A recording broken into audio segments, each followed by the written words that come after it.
You ask Tiger to solve. This deals with linear equations with one unknown. The final result is a equals 5. Let's solve it step by step. Simplify the expression. Expand the parentheses. Simplify the arithmetic.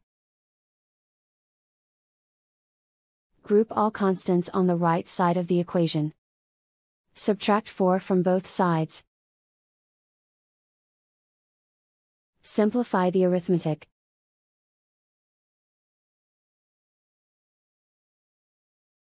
Isolate the a. Divide both sides by -2. Cancel out the negatives. Simplify the fraction. Cancel out the negatives. Find the greatest common factor of the numerator and denominator. Factor out and cancel the greatest common factor.